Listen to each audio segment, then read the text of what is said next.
My name is Abhay, and I share conversations with talented and interesting individuals linked to the global Indian and South Asian community. It's informal and informative, adding insights to our evolving cultural expressions, where each person can proudly say, "Trust me, I know what I'm doing." Hello, everyone. On this episode, we share a conversation with New Delhi author and oral historian Aanchal Malhotra. Stay tuned.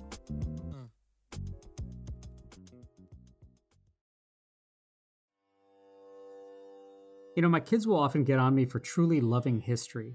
To them and to many, it may just feel like the study of episodic dates and names.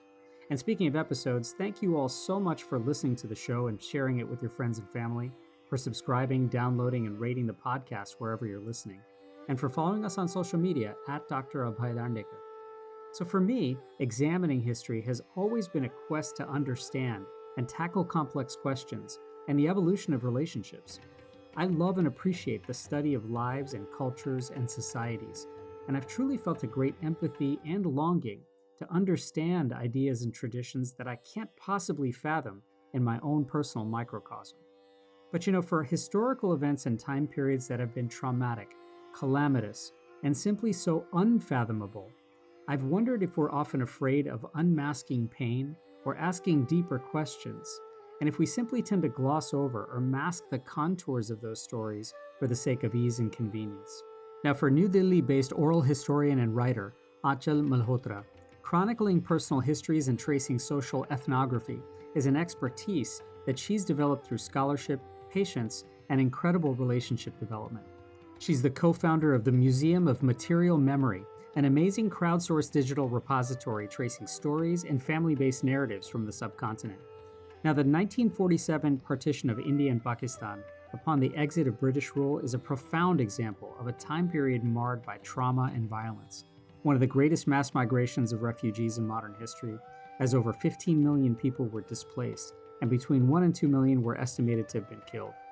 Aanchal has written extensively about partition, using personal, longitudinal interviews with individuals and communities about artifacts and heirlooms. And these objects, both public and private in nature, tell stories of families, society, love, relationships, loss, displacement, and yearning. Her expertise has been in presenting unearthed deep expressions and questions about this incredibly violent and disruptive time. Aanchal's award-winning works have included her first book, Remnants of a Separation, in 2017, which was internationally published as Remnants of Partition in 2019, and her second book, In the Language of Remembering, tracing the long-term, cross-border generational legacy of partition, which was published to much critical acclaim in early 2022. Her forthcoming book is a debut fiction novel entitled The Book of Everlasting Things, which comes out in December. I was truly grateful to meet with Aanchal and learn more from her, and as we started out chatting, given her background, I asked her if she herself was sentimental by nature and if she was at all governed by nostalgia. That's a really interesting question. I don't actually think anyone's ever asked me that. I think by nature, I am not, innately, I am not sentimental or nostalgic. But I think because of the work I've been doing now for nearly a decade, it has seeped into my personality. So you may find me being very cold at times, but with my work, I'm never cold because I think you need a little bit of, even if you don't need it, I think you bring it innately when you're speaking to people, a bit of warmth, a bit of nostalgia, a bit of longing. And it's hard to tell sometimes where the personal and the professional separate because they're so entwined. When your work is with people and you become personally invested in their lives. Yeah.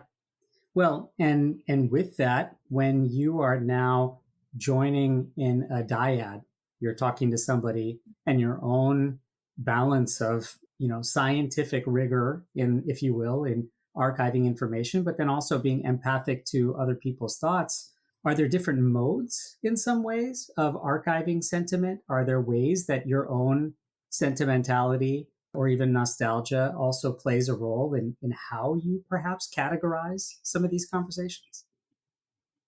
I think for the longest time, I tried to let it not do that. Yeah. Because the one thing that you want in any interview with someone who is revisiting something, say, as traumatic as partition, you want the focus to be on them. You want the conversation to be about them, even though you may have things to add that may absolutely coincide with what they're saying, or you have a similar family experience. The point is to get them to speak as much or as little as they want, because for so long, this conversation about partition has been one of silence, and silence that was practiced by the survivors, quite diligently so. Maybe because they didn't have anyone to speak to, or they didn't want to speak about it, or they simply did not have the words to start a conversation about it, or anything else as well. But I became very aware very quickly that this conversation, this very intimate conversation, was not about me. So, how I felt in that moment, what it did to me, was not irrelevant but secondary. Sure.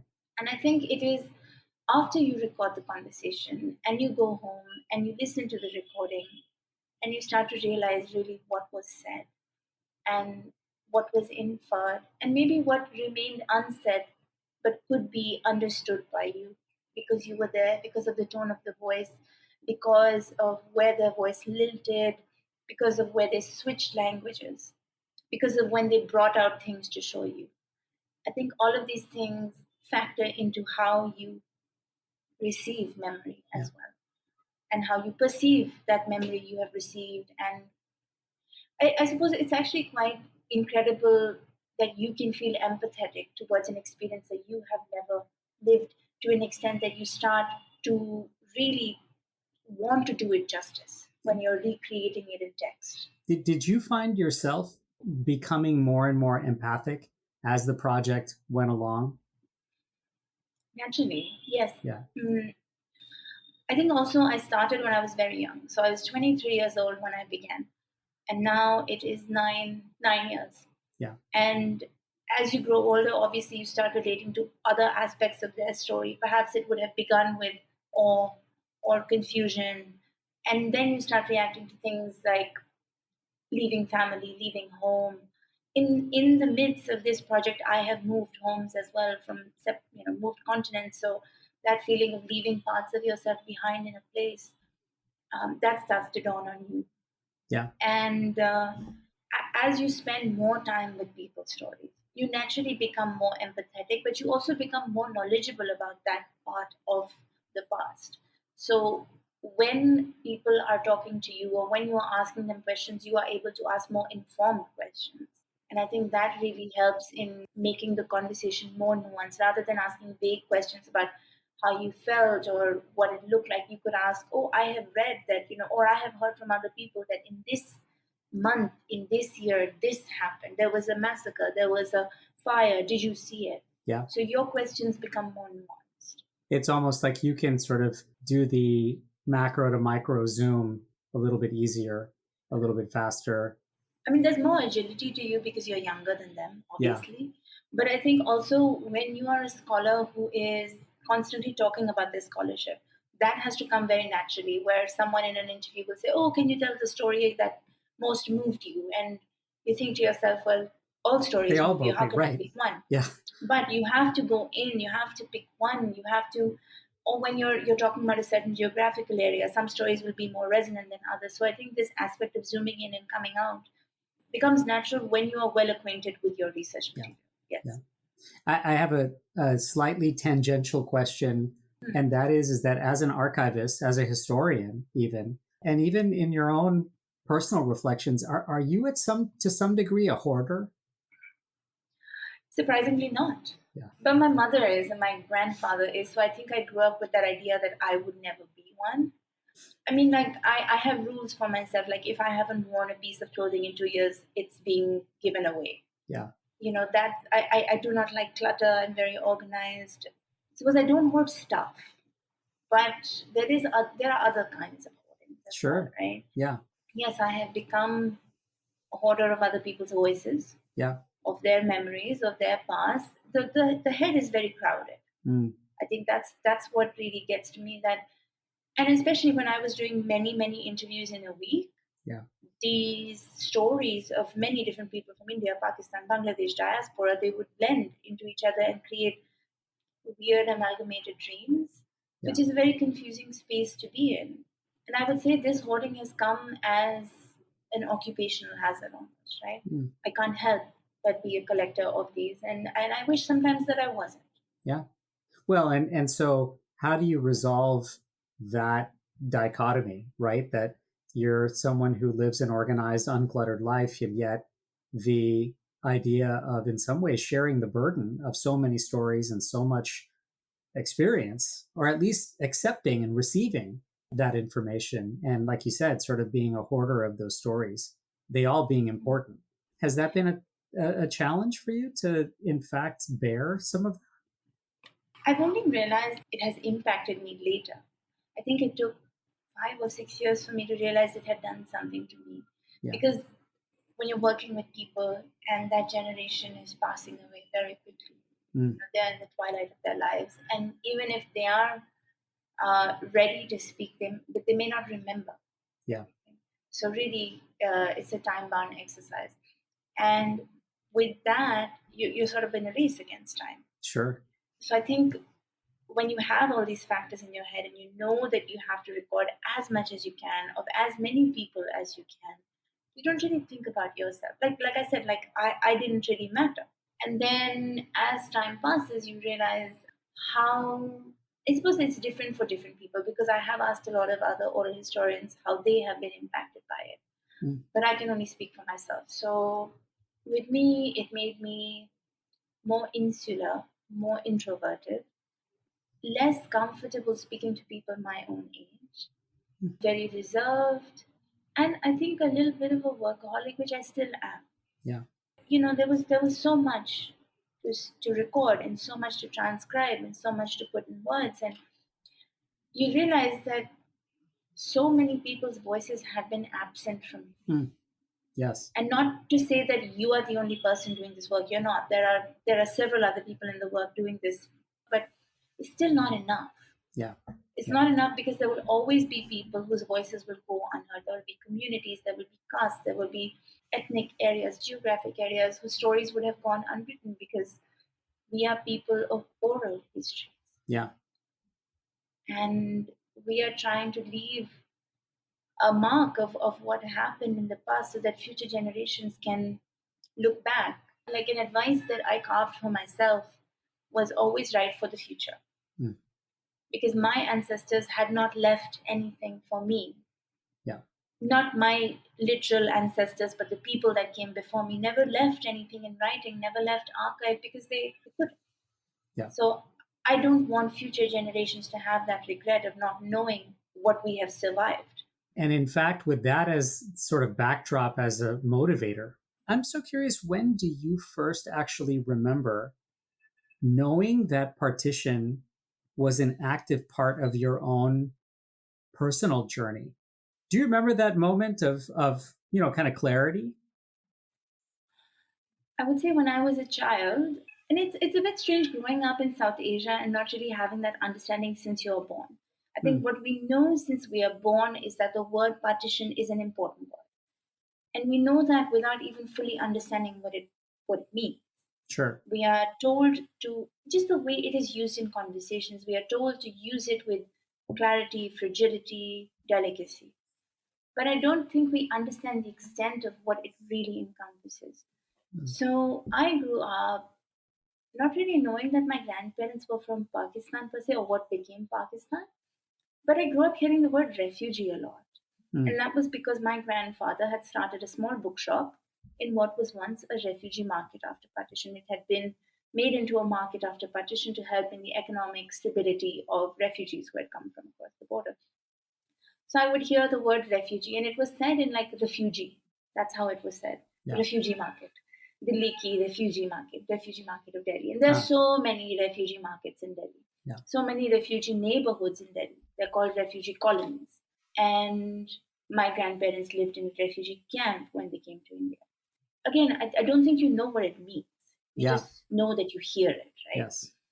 And when we studied about partition in school, it was very much taught as an appendage to the independence movement. It was Yeah. not a unit in itself, and it certainly did not encompass what common people went through. Mm. So it was taught to us in a way of statistics and numbers and the decisions that had been taken in the corridors of history with big political leaders, but not how those decisions percolated down to common people in the villages, in the cities, in the hamlets.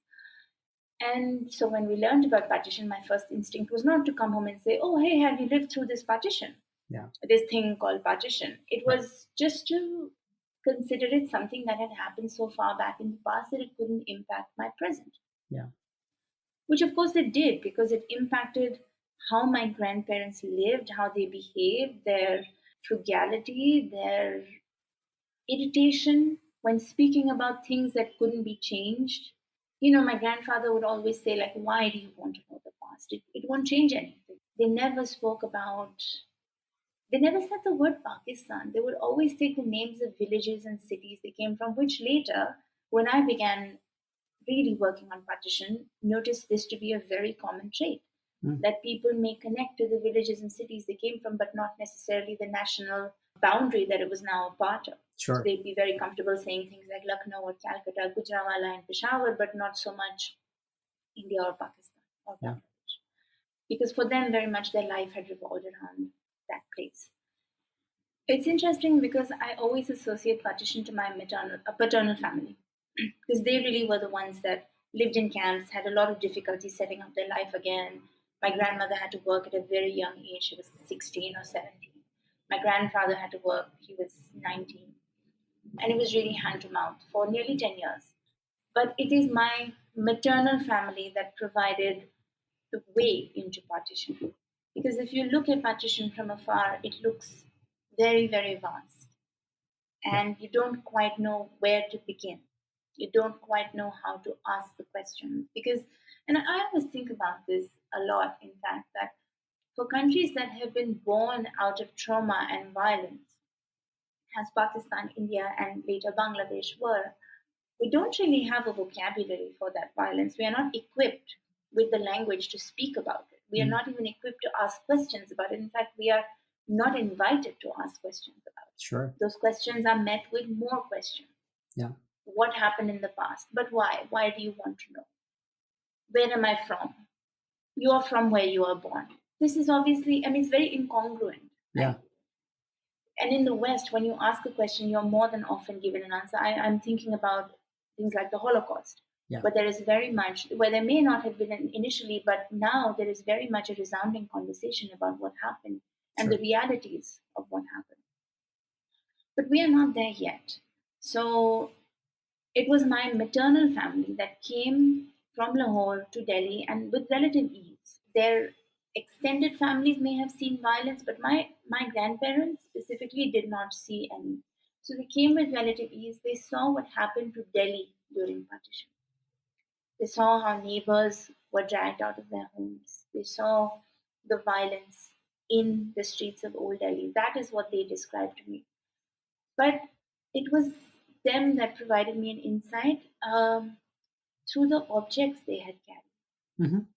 Yeah. That's how I first began to be interested in partition because I started looking at things that people had carried. By the way, just to capitalize on that, you said that people weren't taught to talk about it, to reflect on it, to share, and yet were the objects themselves now the currency and the language that was being used here? If you want to see it like that. Okay. Because I do think it's a pretty abstract idea. Yeah. And not everyone, like in that room, the day I was introduced to these objects that had been carried from Lahore to Amritsar and then Delhi, I was the only person that was affected by it. No one else was.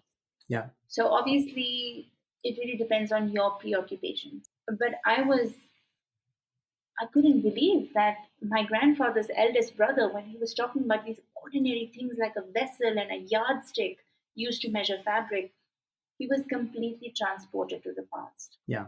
Speaking in Punjabi, talking about walking the streets of Lahore, eating chilgoza, drinking lassi, kites that they used to fly on Basant. And it was not just the fact that he had gone back to the past so seamlessly, but also that he had traversed this very untraversable militarized border between India and Pakistan. Through the object. through the objects, through memory, Yeah. which is a sentiment that many people revisited. As I began speaking to more people, they would say, we visit India in our dreams. We visit Pakistan. We cross the border every day. Yeah. Because in dreams it is possible. In conversation it is possible. In memory it is possible. In reality it is very hard. Were the objects and were they catalysts? Was it almost like a psychological time machine for them that sort of gave them the licensure and even the kind of ability to now become more open to that? I think we are looking at it in retrospect. We are saying things like license and give them the ability, Yeah. which means that you're putting meaning into that, right? True. This is what I Yeah. do as well. I look at things in retrospect and say this is what is happening. But at that time, he was just talking. Yeah. Yeah. Because there was something concrete and tangible from his past in front of him. And he was telling a story as he would to his grandchild. And later, yes, exactly, I realized that the object is very much the catalyst. We put parts of ourselves into things without realizing it. And we do this to every object we have. Right. Everything. Right? It reminds us of when we bought it, who gave it to us, how old it is, what it is used for, what we now use it for. But we don't often give objects importance because objects cannot speak. Sure. Any conversation they are to have is contingent on what we put into them, the importance that we give, which is something, again, that I realized while speaking to people, because not everyone gave importance to objects. Yeah. It was through our conversations, 3-4 hour long conversations, where I would be obsessing over this cup, for instance, and they would have seen the cup in their kitchen for 60 years. And then at the end of the conversation, if I were to propose, oh, can I borrow this cup for my research? I'd just like to look at it. And they would say, no, it's mine. Yeah. It belonged to my mother. We carried it from all the way from Pakistan. Right. So I think people's sense of importance towards things also changed. Their possessiveness. Yeah. But at the beginning, it was very nascent. It was almost innocent to think that, yes, of course, we can travel to parts of our past through the objects that belong to those parts. You're listening to Trust Me, I Know What I'm Doing. After a quick break, we'll come back to our conversation with oral historian and writer Aanchal Malhotra. Stay tuned. Conversation. It's the antidote to apathy and the catalyst for relationships. I'm Abhay Dandekar, and I share conversations with global Indians and South Asians, so everyone can say, trust me, I know what I'm doing. New episodes weekly, wherever you listen to your podcasts.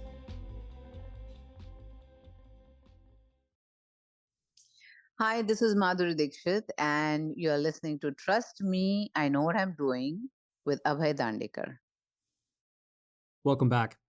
Let's rejoin our conversation now with author Aanchal Malhotra. Because that was the beginning, this sort of sense of innocence, this almost naivete about the objects, and not necessarily knowing what the future impact would be to those people who are now, taking those objects and feeling a newfound possession or a newfound kind of attachment to those objects. When you were writing Remnants of a Separation, and then you were also founding this sort of Museum of Material Memory, at the same time, was there again also the same kind of dichotomy in thinking that, like, I'm in some ways capturing something that's very private, that's possessed newly by other people, and almost that I'm sharing this with others and trying to archive it in a way that seems like I'm perhaps exposing something rather than archiving something? That's an interesting facet to that question. Yes, in some parts, yes. There were instances, particularly with objects that were heirlooms. I remember specifically a fulkari bag. A bag is like a shawl, a little bit larger than a shawl. Fulkari is a very almost revered way of embroidery from Punjab, where women get together and they weave. They weave on khaki cloth with silk threads, this incredibly floral pattern of embroidery. And it is very much a place where women can gather and speak freely. And they sing songs when they embroider, and they gossip and talk. And these kinds of fulkari dupattas or bags or shawls or even smaller pieces. They are usually made for celebration. So marriages, births of children. And there was a fulkari bag which had been made in the early 1900s, which was now in possession with the great granddaughter. And we had spoken about this bag for a very long time. And then at the end of our conversation, she said, "Oh, put it on. You should see how heavy it is. Put it on." And the thing is, when there's something so intimate and it involves so many members of a family, and your actual hand has gone into the creation of that object, because the imperfections can be seen, the kind of energy of people that came before you lies in that article of clothing. It felt very awkward for me to put it on, so I very tepidly put it on me, and within seconds I was like, no, I don't want it. But then I put it on her, and it felt right. Yeah, it felt very right. And I also was sure to include that in my text. Yeah. Because for some objects, like for utensils and stuff, it may not feel as significant because it's used by multiple members of the family, often Sure. in the kitchen still. Yeah. But with something like that, something that was so sacred, something that had passed physically through so many hands and been cared for and worn and left their own mark on it, it felt very personal. To your question of whether it feels like an invasion, yes, of course, sometimes I feel I'm being very invasive because you, maybe asking questions they don't want to answer. Yeah. You may be asking questions that they don't have answers for. Like they actually don't remember. Yeah. Or you may be asking questions that other people in their family don't know about. Right. Right. But do I feel like I am being invasive when I write and share these stories with people? That has never happened. The reason for that is before anything is published in any book of mine, I often share it with the family. Yeah. And we go through it together. And because when you're recording stories, there are lots of things that can happen. You can mishear, they can misremember. And then there are certain things that you are more comfortable seeing that you may not be comfortable seeing down in text. Yeah. So, we edit the piece together, and then only when they are satisfied with what is there on the page does it ever go to press. Sure. So, in that sense, there is never a feeling of.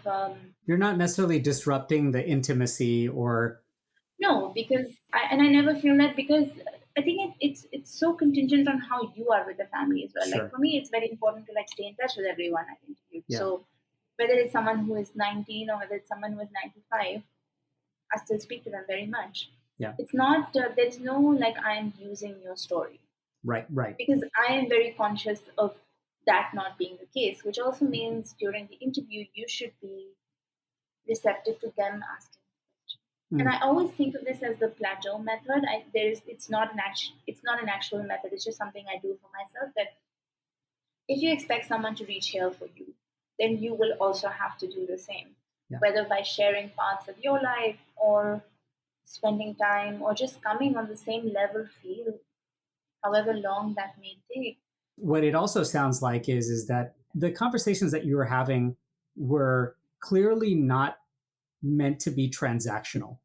They were, if that was the approach, then you wouldn't have been able to kind of have this, in some ways, negotiation of empathy and meet this sort of plateau method that I'm imagining you must have gone through. But a separate sort of tangent question comes up for me in thinking about that. You must have encountered such incredible richness and diversity and variance in the narration of these stories, and such an evolving development of the entire kind of experience, especially as you talk to people of multiple generations.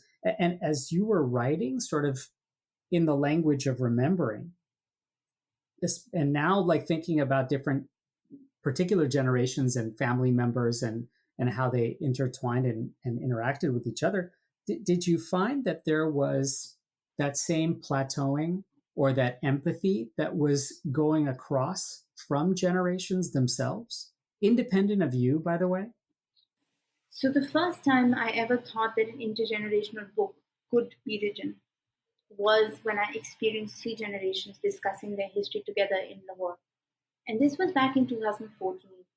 And it was such a simple conversation, something we do all the time in our families, where someone is recounting something and someone else is like, no, no, no, no, no. You didn't say it was like that. You remember you said this happened. And this is how long it took you. And then someone else is like, and then, you were wearing this, and don't you remember you only told me this? This is a very normal conversation. Right. Because memory is not a recording device. It is we do not take photographs of our past. Memory is very susceptible to change, and with how much more we learn about the past, every time we learn more about the past, our memory is altered. Yeah. Right? For a lot of people who lived through partition and were children and did not really understand what was happening to them, they themselves have read books, watched films, listened to radio programs about what happened, and informed their memories. Yeah. So they tell you things that are a compilation of lived, inherited, and acquired memory. Sure. When I saw that conversation in Lahore, it was such a simple thing. We were sitting on a carpet on the floor, we were looking at objects. It dawns on you that intergenerational remembering is possible. And it is something that offers you multiple viewpoints based on where these three generations or four generations or two generations come from. And that was the first time I thought that, okay, maybe in the future you can think of writing a book like this. But I'd always deemed it like side research, because already it was so hard to get people to talk about partition openly. Yeah. And take it seriously. Because again, this is not archival history, it's oral history, it's based on people's memories. And so the first question you get is about the shortcomings of the methodology itself. How can you trust someone's memory? Yeah. And while oral history, yes, bears that shortcoming on its sleeve, I think it should be understood for the diversity of narratives that it allows you to look at. It is successful because of its subjectivity, because it is not empirical, because there is no one way to talk about partition. There are multiple viewpoints based on where you were, who you were, what your ethnicity is, what your caste is, what your religion is, what language you spoke, where you were traveling from, how wealthy you were, how wealthy or poor you were, how much you knew about partition. All of these factors create different stories. How do you deal with, especially with such a charged discussion, or even a silent discussion like which can also be a partition, charged discussion. which can also be a charged discussion? How do you deal with things like rigidity? How do you deal with things like people whose stories change from one time you talk to them to maybe a few days later when you talk to them, or people how they change their minds over time about their memories? Excellent question. All of it happens, and all of it has happened to me. I made a rule for myself quite early on that I would never interview someone multiple times. Okay. Because of how their memory changes Yeah. in the same story. And not just that, because of how they know what you want to hear from them. Sure. So very early on, I decided I would only interview people once. It may be a long interview. We may take several breaks for chai and coffee and lunch and snacks and all that tash, playing cards and all that stuff. But playing cards, that's great. Yeah. I think you do what people want to do. Sure. You talk about their tambola night. You play cards with them. You take their dog for a walk with them. Like you spend time with them. Absolutely. The thing is, in this generation, I don't know how it is in other places, but in the subcontinent, there is, despite us being such close family units, there is palpable loneliness in that generation. Absolutely. And yeah. Spending time with someone and talking to them are two different things. So while people may sit with their parents and grandparents, they may not actually have a proper conversation with them. So I found a lot of people really starved for that. And the fact that I was spending dedicated hours, and I think this is the case for every oral historian, not just me. We spend dedicated hours speaking to someone about them about the things that they want to talk about, whether it is about the past or not. And I think that giving them time, Yeah. it really means a lot. And did you find that either those extremes of being very rigid about their memories, or in fact the evolution and being very open about how their minds changed or how they evolved? Did you encounter a lot of that, particularly? Were there any patterns that you saw based upon the generations? Well, let's say that I remember particularly when I was doing interviews in Pakistan as an Indian, there were, I mean, you are the other there. Yeah. You have to record an interview based on how that interview is being told to you, despite you agreeing with it or not. Yeah. That's not the point. The point is the words the person is using, the way they remember their life is how you have to transcribe. This leads to a lot of unlearning. Hmm. Unlearning every day, every single day with something or the other that people said. And you realize quickly that there are two sides to every story. Sure. Every story. Even the most obvious story that has been written and rewritten in history has another side to it. And history itself becomes more malleable. Hmm. It can be shaped different ways. Sure. There was rigidity in terms of, I suppose, how far you can push. You learn the threshold of your questioning with every interview. Can I ask this question? Is it too much? Oh God, there are tears. What have I asked? Yeah. Sometimes people would say that's enough. Right. Sometimes they would say, do you mind if I don't remember that? Do you mind if I don't recall that? I don't want to repeat it. I don't want to bring these things to life again. This is exactly what someone said to me once. So even though you know there are things worse than what you're hearing, you know you're not going to hear those things. But because you have seen visuals, heard of stories, the photographs of partition are etched in people's minds. So you can imagine, you can Sure. well imagine what they will describe.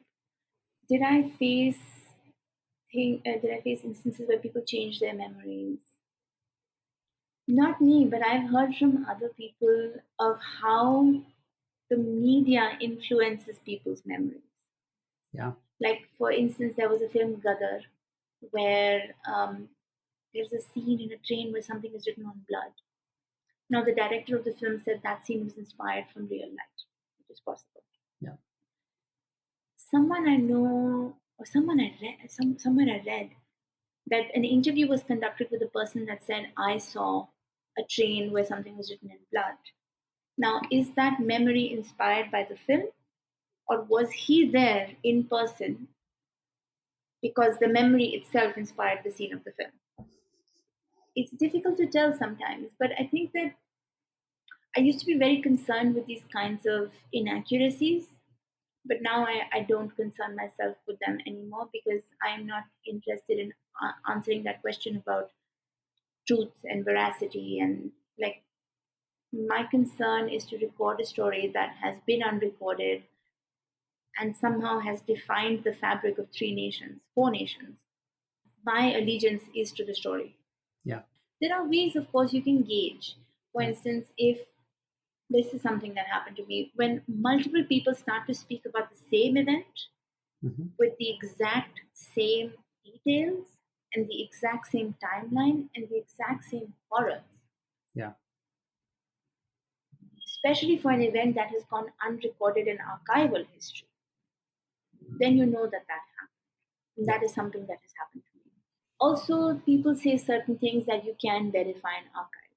Yeah. For instance, if someone says that I was 3 years old when my father picked me up on his shoulders and we watched as Pandit Jawaharlal Nehru rode through Anarkali Bazaar on a white horse on his way to River Ravi. And it seems like such a ridiculous kind of parade like thing, but that happened and you can find it in an archive. Yeah. What is also helpful for me in verifying, if I ever need to, is people's self published memoirs at that time. Sure. Because these are people that have written things down from memory. As you've been cataloging and collecting and taking an oral history and grappling with the subjectivity of things and verifying all of this related to partition and all of its incredibly, I mean, the ocean of sort of cultural tentacles that it has, particularly for you, what lessons or discoveries did you actually make about yourself? I'm more patient than I think I am. I'm innately introverted as a person. Something I haven't been able to understand is why I have a need to tell other people's stories. And this does not reflect on like my goodness or anything, because I don't see, I think I can be selfish as well. Obviously, I'm self perceptive as well. Yeah. But I do think there is something where I feel very deeply about stories that have not made it to public consciousness, stories that have Mm, defined nations and defined the lives of people. Stories, not just like one people, multiple people, yeah. entire generations of people that had to start over. So I feel very strongly about how my grandparents could have become data, or how their stories didn't matter enough for us to learn them in school or even ask about it at home, which is changing, Did you right? find a new sense of responsibility because of that? For sure. That comes without saying. It comes from the first interview. It comes when you do something that's bigger than yourself. And Sure. that is another thing that happened, right? Like you realize very quickly how small you are, Yeah. and how so much Salman Rushdie writes this in Midnight Children, that so much of history, your history has been lived, so much of your story has been written before you were born. Right. Right? In my case, knowledge about partition has really changed the way I view my family history and what they have endured and survived. And I know everyone that learns about partition is like this. What it makes me think of is we all carry so much of our own narrative and our own biases. And for you, did you have to grapple with either Of the course. acceptance or the unraveling of some of these And biases? many more things, many Yeah, more things. Like we carry stories we don't even know we have, sure. right? Similarly, we carry prejudice and bias, which we don't know we have or think we have Yeah, based on where we are born, what religion we are born into, yeah, place, parents, everything. Your own entitlement. sure. It really comes, you really have to rethink all of these things when you're speaking to someone whose story may either be very similar to yours or very different than yours. And I think I'll give you a small example. I conducted an interview with a Hindu who was born and raised in Pakistan and lives in Pakistan, lives in Dubai. His story is in my second book. And through our conversation, he was saying, I'm a Pakistani Hindu. Mhm. Saying, as a Pakistani Hindu, being a Pakistani Hindu, I'm a Pakistani Hindu. And I was saying, as a Hindu Pakistani, being a Hindu Pakistani, you're a Hindu Pakistani. Do you see the difference in those phrases? Never in my life have I said Muslim Indian, Parsi Indian, Christian Indian, Sikh Indian, Hindu Yeah, Indian. I always say Indian Hindu, Indian Christian. Why was I saying Hindu Pakistani? Where very clearly he meant his primary identifying factor was his nationality, not his religion. right. And it changes how you view the conversation. And I had to pause and say, what have I been saying? Yeah, And I think also noting that down, writing about it, accepting not just your mistake, but your something you didn't even consider, something that's like automatic for you. A Hindu who is a minority in Pakistan must be considered first, and first a Hindu, then a Pakistani. But whereas he was very much assertive that his primary identity was as a Pakistani, regardless of what his religion may be. sure. So this is, I think, a good example of how you view a person the way they want to be viewed. You're listening to Trust Me, I Know What I'm Doing. After a quick break, we'll come back to our conversation with oral historian and writer Aanchal Malhotra. Stay tuned.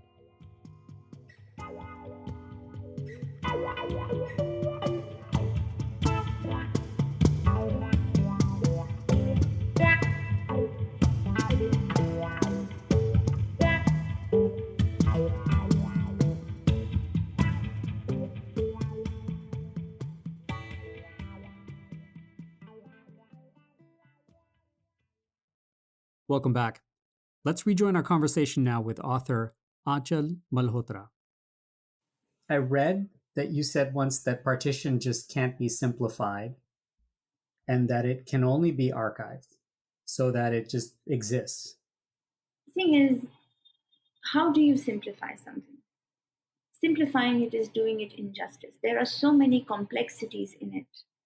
There are so many multiple viewpoints, ethnicities, massacres, kindnesses, so many exchanges of population, so many fears, suspicions, biases, prejudices, hopes, despairs, loves lost, loves found, separations, reunions. So much heaviness in that legacy that to simplify it means to diminish it almost. Mm. We must listen to it in all of its complexities. There is no other way. There is no other way. There are things that divide us, but there are things within those divisions that may bind us, right? And I don't think we've really done that by now. I think that is the work that oral historians are doing.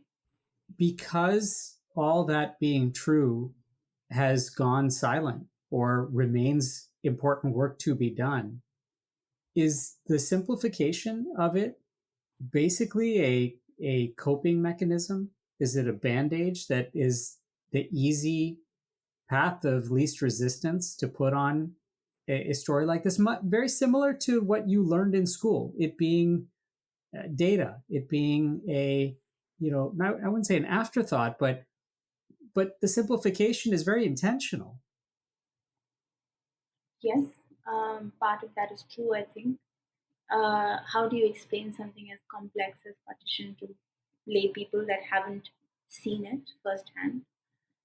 Um, but I think this has a huge downside. Yeah, on some base level, do people want to simplify it? I don't know. I don't think they want to engage with it, but I don't know if it's a coping mechanism because that means that you're. I don't actually know the answer to that. Sure. Because I think everyone that has, once you realize that your family has been impacted by partition, there is like a thirst to know all the details if you can. Right. So it's not like there is a lack of interest. I think that it's just very complicated because so many other questions come up. Yeah. And like for example, I don't know how to speak to partition to children about partition. So many times I've been asked come and speak to small children. I don't know how to do it. Yeah. Because I don't know what to say. Sorry, I don't actually think I have a good enough answer to your question. No, and I'm not sure there is an answer. I it's a curiosity that I have in that. I mean, you bring up this idea of how to speak to children about it. I think people must have asked that question many, many times over, and the unfortunate answer they've come up with is what you experienced, perhaps, when you were learning about it. Maybe. I don't know. Like, I remember asking my grandmother, my paternal grandmother, that when you were in the camp, if there was someone like me, someone like a journalist or an oral historian or a writer, going around asking people, do you want to talk? It's kind of like, it feels very therapist-y, but, just to record what war journalists do sometimes. I said, if someone like me was going around asking questions and listening, would you have wanted to talk? I know, very, very quickly, in a single breath, she was like, no. I said, but why? She says, maybe my mother would have wanted to talk, but what did we understand about partition? Again, she was 16. She didn't really quite understand what was happening. But then she went on and she said, when you ask me questions, what do you think happens to me? I start to think about that time again. I start to be in that moment again. And it's true. Over the last 8 or 9 years, we have talked about the past innumerable times. I have asked her hundreds of times to become that 16-year-old girl again, to enter the camp, to tell me about what she studied, tell me about her jobs, tell me about what she saw, tell me about the train station, the train, the bodies, the bloody water, everything. And then still there are details. Every time a new detail comes out. But she says that every time you ask me, I go back to that time. And when you leave, that time stays with me. And I said, well, then do you not want me to ask? And very quickly she says yes. And I'm pretty, like, I'm taken aback because I didn't think that's what she would say. And then after a moment, she says, no, you should ask because no one else has asked. Mm. And so she is also aware, despite her not wanting to offer, maybe, she's also aware of the challenges that we face when we have these lacunas in our history. And there are spaces of emptiness that we don't know what happened. And I still don't know so much of what happened to them. I don't know what happened the first night she was in the camp, how she would have felt, what she was wearing, what they ate. I don't know any of this stuff. I don't know what she felt like when she took her first job, what it felt like when she bought something for the first time from the money that she earned. I mean, and it's okay for even, I suppose, histories that have public interest to be private. Yeah. You know, Edmund de Waal, who is a British ceramicist and writer, wrote this incredible memoir called The Hare with Amber Eyes, and I quote it very often and I read it very often. But there is this small section in the book where he describes his grandmother, who was an avid letter writer, Elizabeth, avid letter writer, burning all of the letters. And he's very, you know, he comes from a family that really preserve and archive things, and he's very surprised when he learns of her burning letters. And he says something to the effect of not everything needs to be passed on. You know, some things need to be private. Not everything needs to become legacy. It can become memory, but it doesn't have to be passed down in its tangibility. Yeah. You know, so Edmund is remembering, like he has memory, secondhand memory of those letters because he knows that she was an avid letter writer and he wishes that he could read these letters, but he says that it was a very conscious act of burning the letters. If the memory fades, does the learning get lost? Does that not depend on when memory gets reignited and by whom? Mm. Because memories of so many people have faded, but I think with people like me and others asking questions, they do get reignited with new purpose sometimes. And I see that with a lot of grandchildren also. The more they ask, the more they learn. I was going to say, as you discover now in multiple generations and you think about this even more deeply, and there's a new corner that you come to with each conversation, as a listener, as an archivist, as a historian, as a writer, with each of these conversations, have you been able to cultivate trust as a skill? Um, with my interviews, you mean? Even in the work you do, in people thinking of it as a trustworthy archive, what makes you entrustable? Or shouldn't I be asking you that question? What makes you trust me? No, it's a valid question, right? It is a valid question. I've never thought about it because I guess I'm a bit hyper obsessed with being true to what I hear and the sincerity of the act of recording. I mean, for me, it's very sacred. That relationship you share with someone is very sacred. But it's a really valid question. I don't know if when I come to interview someone, they trust me. You can't make someone say something they don't want to say. Right. Similarly, you can't publish something you think someone has said when they haven't said it. There may obviously be something in my mannerism and persona that may feel trustworthy. I'm not doing a good job of selling myself here. No, I wonder, have you discovered your own sense of vulnerability, your own genuine and authenticity? Constantly. Yeah. And with every person, stories impact you in a way that you didn't expect them to, because you think that you're so far removed from something like this. Like, to give you another example, when I was writing my last book, we often, so many times in the course of my research over the last decade, I have thought that if so many people were victims of violence, then some people would have been perpetrators of that violence. Yeah. And I have never had an opportunity to interview anyone who was a perpetrator at the time. Now, a couple of years ago, I received an email from someone who said, I'd like to tell you a story about my ancestor who did perpetrate violence against women during partition. And I didn't really quite know how to. Firstly, I didn't know how that email came to me, why that email came to me. But then I didn't actually know what to say because I'd never been on the receiving end of such a story. So I took some time, and eventually we began a conversation over email.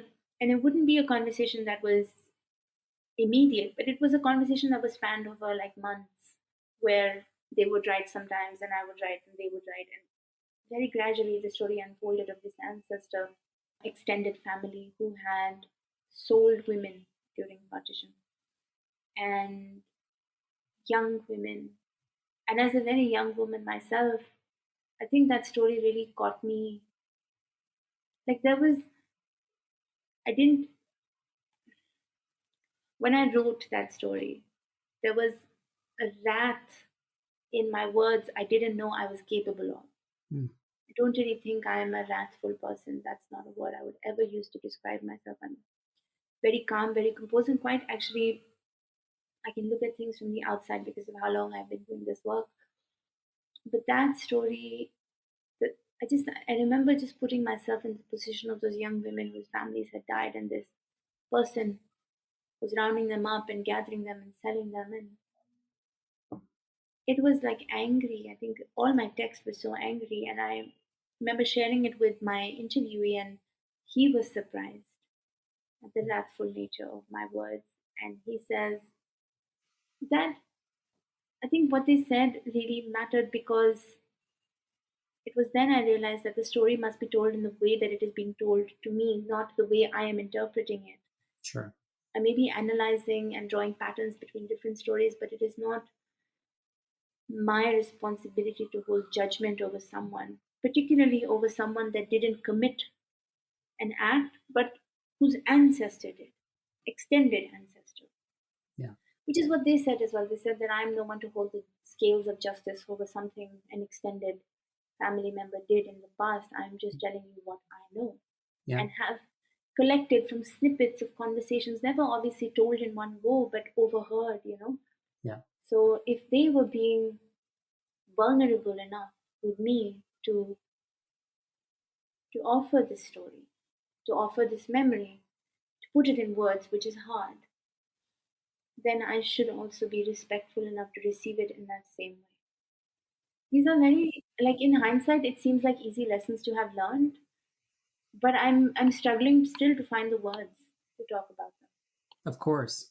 What's tangible in you even sharing that is the layers and scaffolding of trust that must have been there in order for that to even unfold to some degree, at least in the early stages. I Right. can't explain that, like, but I And saw that's it okay. immediately. Like early when I was doing this work, no one really knew about it, and I was often told that this work will not matter and क्यों कर रहे हो and कुछ नहीं होगा. Like people are very dismissive of things at times here in the Yeah. subcontinent. The relevance and importance of people's stories does not take center stage. So that's why people, even when they were voicing that it is a way to regain your own story, like it is a way to have self-importance. Yeah. So like It's your story empowering matters. to some degree, It is I'm empowering, imagining. yes. Yeah. So at the beginning, in the first few years, it took me a long time for people to take this work seriously. But now, why do so many people write in? And why do so many people want to talk? Obviously, because they feel a connection to an event that they have not lived, and it's Mm. complicated as a descendant to talk about partition because it's literally an event you have not lived, and you're constantly questioning, do I have the right to talk about something my Right. grandparent or parent went through? Sure. But I feel a secondhand connection to it that I can't describe and I can't explain. And I don't even know why I feel that. And I think this is particularly true for diaspora folks that are living with multi hyphenated identities, where when they learn of partition already, emigration to another land is very complicated. It creates all senses of just so many kind of identities you have to grapple with on an everyday basis. But then learning about partition and knowing that for your whole life you have associated with this one nation in the subcontinent, and all of a sudden your grandparents migrating from its neighboring nation gives you an association there. Yeah. That is another complication that I have often spoken to people about, which they grapple with while learning about partition, often in their 20s and 30s. First off, I could probably talk to you for hours about this, and I think you may not have that time, but I'm grateful for your generosity of time. But I had one sort of like final thought, and that is, your upcoming book, The Book of Everlasting Things. Tell us a little bit about what questions you hope readers will be asking, and in some ways answering once reading it. It's a novel. So it has, it's not oral history, it's not nonfiction, it's fiction. Yeah. And to be honest, after 10 years of writing partition history, it's very exhausting. And so I began writing this book that ultimately became about partition.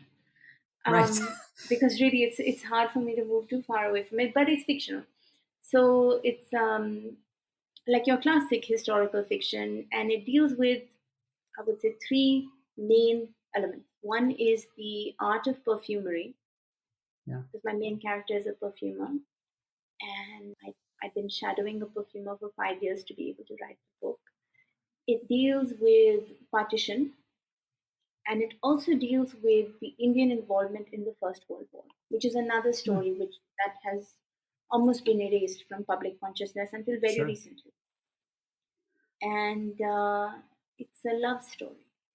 But I do think if I look back at the trajectory of my work in general, I would say that with every book, I'm moving away from the nucleus of partition. With the first book, with Remnants of Partition, which is what it's called in America, by the way. It has two different titles in South India, Asia. Yeah. Right. So with Remnants of Partition, it was very much about the generation that had lived it, seen it, survived it. Within the language of remembering, it is about descendants and how they carry their memories forward. And with Everlasting Things, it is about, I suppose, just the memory of partition carrying throughout their lives, nothing to do with the actual, there are horrors, but it looks at partition from a very, very macro lens, where someone carries that memory across oceans while emigrating westward. Do you hope that readers will have the same way that you link to these three together? Do you hope that they'll have the same kind of arc here in some ways? I think, yes, you hope that people will see the passage of a historical event in your work, yes. And that is also the link of my thought process. But you really, as I've seen, you can't predict how people receive your work. Sure. And they may come up with interpretations that you never even imagined, which is interesting because it can be good for you in some ways and very bad for you in other ways. But I think really once the work is out there, it doesn't really belong to you, even though you know it best. Yeah. Well, having at least a brief front row seat to your thought process has been lovely and wonderful. And I'm so grateful for you to join us. And thank you so much for all that you're doing. And I hope we can come back and visit with you again. I would love that. Thank you. It was a very meandering conversation. But it's nice, I think, sometimes to view your own process from the outside, if you can. Thanks so much, Aanchal. And please check out more at aanchalmalhotra.com. For those in the US, please register and vote this week. And for everyone everywhere, I hope you create your own future nostalgia across generations through conversations, dialogue, and active listening. Till next time, I'm Abhay.